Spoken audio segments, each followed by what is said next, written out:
Welcome to the Midweek message. We're going to be in Proverbs chapter 21. Read the first few verses, and I'm reading from today's English version, what is sometimes called the Good News Bible. Proverbs chapter 21 and verse 1. The Lord controls the mind of a king as easily as he directs the course of a stream. You may think that everything you do is right, but remember that the Lord judges your motives. Do what is right and fair, that pleases the Lord, more than bringing him sacrifices. Wicked people are controlled by their conceit and arrogance, and this is sinful. Plan carefully, and you will have plenty. If you act too quickly, you will never have enough. The riches you get by dishonesty soon disappear, but not before they lead you into the jaws of death. Those are verses 1 through 6 of Proverbs chapter 21. The Lord controls the mind of a king as easily as he directs the course of a stream. That's verse 1. It is a comfort to those of us who have concerns about the governance of our nation, our communities, and our world, that things are ultimately in the hands of God. And we should pray that God would direct our leaders in paths that please him.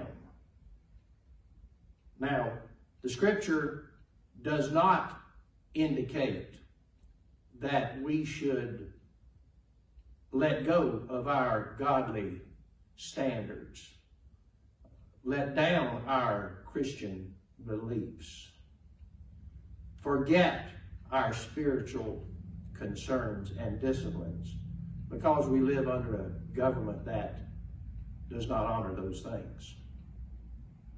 The Bible teaches that we should pray for our secular leaders.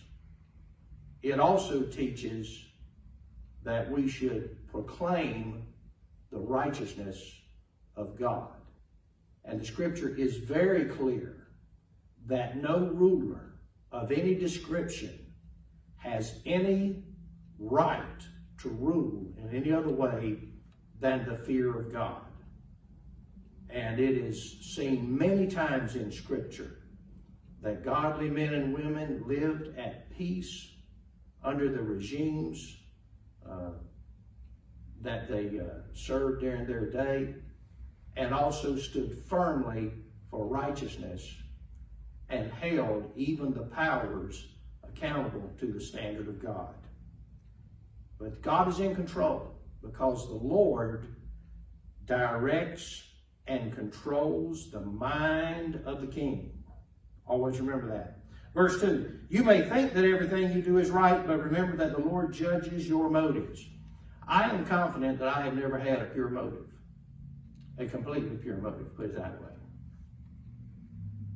I've tried to do what I think is right, but that's what everybody does. They do what they think is right.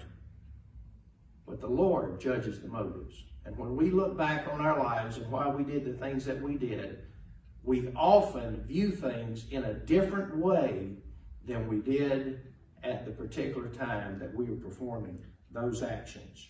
Verse 3 says, do what is right and fair.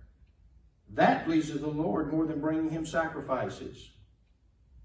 God would rather have your obedience than your offering, your sacrifice, and your penance after your disobedience. Do what is right and fair. That pleases God in a greater degree. Verse 4, wicked people are controlled by their conceit and arrogance, and this is sinful. What controls you? We already talked about motives, God judging the motives. So what are the motives that guide us? Wicked people are controlled by arrogance. That is sinful. Verse 5, plan carefully and you will have plenty. If you act too quickly, you will never have enough. We must conduct our daily lives, our financial lives, our work lives, as well as our spiritual lives, according to measured plans. Because if you plan, things tend to come out better. If you act quickly, then you run out of resources. And verse 6, the riches you get by dishonesty soon disappear, but not before they lead you into the jaws of death.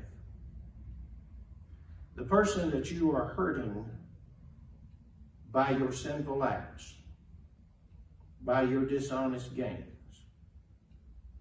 by your life devoted to pleasure, the person that you are hurting is yourself. Now, it is true that you may hurt your family, you may bring a pox on your children, you may break your mom and dad's heart, you may hurt your husband or wife, you may lose your job and hurt your company. But the person that you're really hurting by sinful acts is yourself. The riches you get by dishonesty will soon disappear, but not before they lead you into the jaws of death.